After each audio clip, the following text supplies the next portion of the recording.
તો દર્શક મિત્રો, ચૈતરભાઈ વસાવાની પત્ની શકુંતલાબેન વસાવા એમની સાથે જેટલા બીજા ખેડૂતો હતા એ તમામે તમામ ખેડૂતોને ભાઈ જામીન મળી ગયા હતા. હવે ચૈતરભાઈ વસાવાનો વારો ક્યારે આવશે?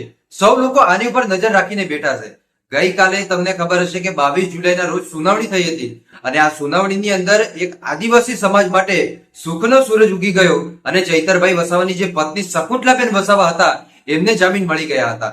જેવા શકુંતલાબેન વસાવાને જામીન મળ્યા કે ડેડિયાપાડાની અંદર ભૂકંપ આવી ગયો, ડેડિયાપાડાની અંદર વરઘોડા નીકળવામાં આવ્યા કે અમારા સમાજના એક દિગ્ગજ નેતાની જીત થઈ ગઈ. ચાલો મિત્રો, આજના આ વિડીયોની અંદર આપણે ઊંડાણપૂર્વક સમજવાની કોશિશ કરીએ કે હવે ચૈતરભાઈ વસાવા ક્યારે બહાર આવશે.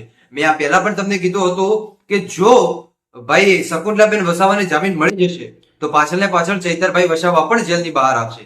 શું થયું? શકુંતલાબેન વસાવાને જામીન મળી ગયા ને, તો હવે કોનો વારો? ચૈતરભાઈ વસાવાનો. ચૈતરભાઈ વસાવા જેલની બહાર આવે એની સંભાવના કેટલી? ચાલો એ પણ આજના વિડીયોની અંદર આપણે જાણવાની કોશિશ કરીએ. ખાસ કરી આ વિડીયો તમે અંત સુધી જોતા રહેજો. વિડીયોની શરૂઆત કરીએ એની પહેલા એક લાઈક કરી નાખજો. ચેનલ ઉપર પહેલી વાર જ આવતા હોય તો આ ચેનલને પણ તમે અવશ્ય સબસ્ક્રાઇબ કરજો, જેથી કરી અને હું કોઈ પણ આવા નવા વિડીયો નાખું તો સાહેબ સૌથી પહેલા તમને મળતા રહેશે. તો ચાલો મારા ભાઈઓ અને બહેનો, આજના આ વિડીયોની આપણે શરૂઆત કરી નાખીએ.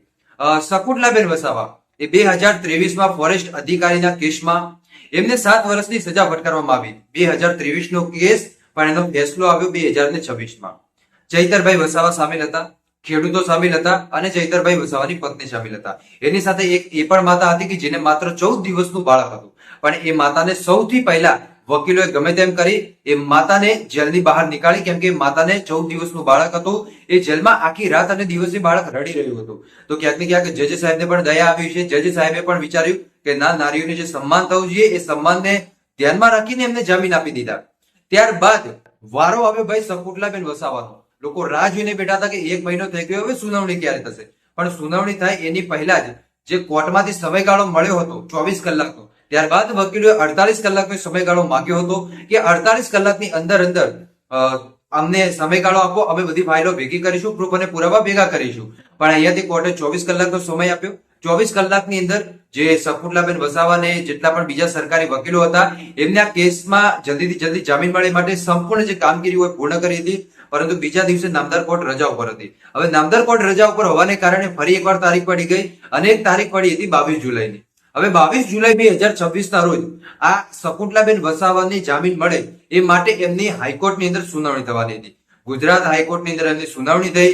સુનાવણીની અંદર એક બહુ સારા સમાચાર મળ્યા. ચૈતરભાઈ વસાવાની પત્ની શકુંતલાબેન વસાવા, એમની સાથે બીજા 4 જેટલા ખેડૂતો હતા, એમને પણ જામીન મળી ગયા. એટલે આ 5 લોકો કે જેમને વડોદરાની મધ્યસ્થ જેલમાંથી દરવાજો ખોલી અને એમને બહાર મોકલી દેવામાં આવ્યા.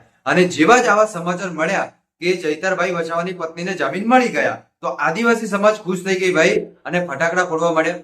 ઢોલ નગારા ડીજે હોય એ તૈયાર કરવા મળ્યા. વરઘોડું પણ નીકળવામાં આવ્યું અને શકુંતલાબેન વસાવાને મીઠાઈ પણ ખવડાવી કે આજે તમારી જીત થઈ ગઈ.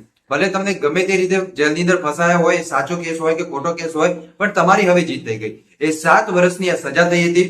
આ 7 વર્ષની સજા થઈ હોવા છતાં પણ એ જેલની બહાર આવી ગયા. જ્યારે આ જેલની બહાર આવ્યા ત્યારબાદ આદિવાસી સમાજ ખુશ થઈ ગઈ. ડીજે તૈયાર કર્યા, ઢોલ નગારા તૈયાર કરી અને પછી જે વરઘોડા હોય વરઘોડા પણ નીકાળવામાં આવ્યા હતા.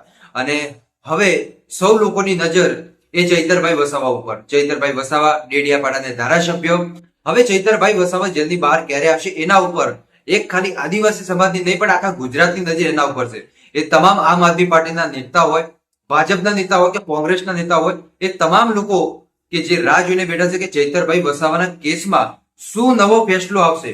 શું ચૈતરભાઈ વસાવાને વડોદરાની મધ્યસ્થ જેલમાંથી બહાર મોકલવામાં આવશે કે શું એમને વડોદરાની મધ્યસ્થ જેલની અંદર રાખવામાં આવશે? એ પણ જોવું મહત્વનું રહેશે. કેમ કે શકુંતલાબેન વસાવા કોઈ એટલા બધા ગુના નતા કર્યા કે એમને જામીન ન મળે. શકુંતલાબેન વસાવાનો મને લાગે પહેલો જ ગુનો હશે કે જેમાં એમના પહેલા ગુનાની અંદર જ એમને 7 વર્ષની સજા ફટકારવામાં આવી હતી, પણ હમણાં એમને જામીન મળી ગયા. જામીન શા માટે મળ્યા? કેમ કે એમને 1-2 ગુના કર્યા હોય તો એમને જામીન મળવાની શક્યતા લગભગ 95% વધારે હોય.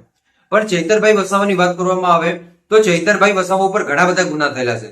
એ સંજયભાઈ વસાવા ઉપર જે કાચનો ગ્લાસ માર્યો હોય એમાં જે એમને 80 દિવસ સુધી જેલમાં રહેવું પડ્યું હતું, તો આ વખતે તો જુઓ તો કેટલી મોટી એ સજા ફટકારી નાખવામાં આવી, 7 વર્ષની. આ પહેલા પણ એમના અનેક ગુનાઓ દાખલ થયેલા છે ભાઈ ચૈતરભાઈ વસાવા ઉપર.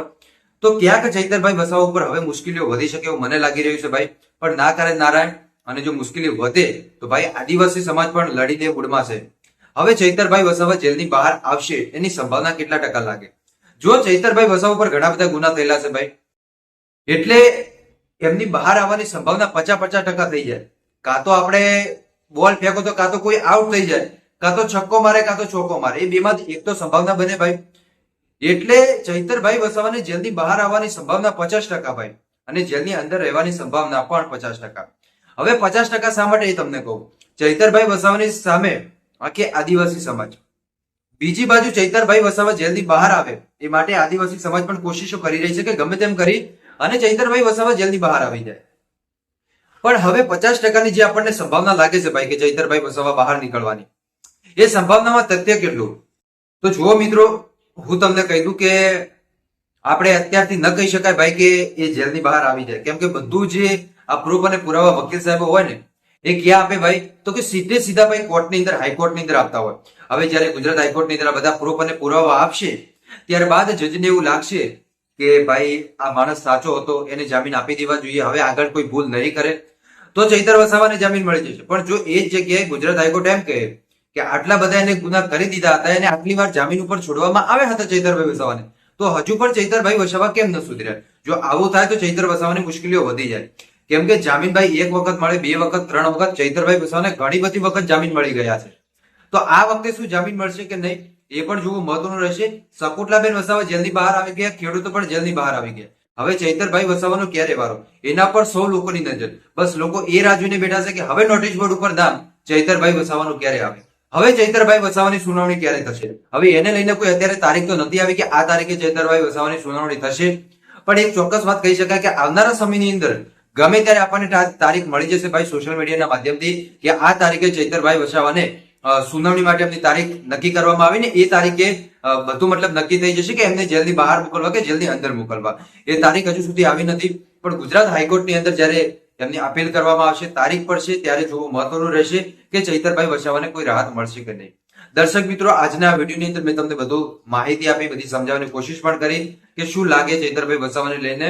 પણ એક વાત તો ચોક્કસ છે ભાઈ કે ધારાસભ્ય છે, ગમે ત્યારે બહાર આવી શકે એવું મને લાગી રહ્યું છે ભાઈ. કોઈ આખી જિંદગી તો જેલની અંદર રહે નહીં, કોઈ 7 વર્ષ તો જેલવાસ ભોગવે નહીં, એ નથી ભોગવવાના 7 વર્ષ. એ ગમે ત્યારે આવી જાય, 1 વર્ષની અંદર આવી જાય, 2 વર્ષની અંદર પણ આવી જાય અને 1 મહિનાની અંદર પણ આવી જાય. તો એ બધું મિત્રો કોર્ટના ઉપર ડિપેન્ડ હોય કે કોર્ટ એમને જામીન ક્યારે આપે ને કઈ રીતે એમને બહાર નીકાળવામાં આવે, એ એમના ઉપર ડિપેન્ડ હોય. બાકી તમને શું લાગે દર્શક મિત્રો, શું ખરેખર ચૈતરભાઈ વસાવાને ક્યારે જામીન મળી શકે અને જામીન મળવાની સંભાવના તમને કેટલા ટકા લાગે 100 માંથી? દરેક વ્યક્તિ કમેન્ટ કરજો. બાકી મળીશું આપણે એક નવા વિડીયોમાં નવા ટોપિક સાથે. ત્યાં સુધી બધાને જય માતાજી, જય દ્વારકાધીશ. આગળ પણ આવવાનો સપોર્ટ કરતા રહેજો. ધન્યવાદ.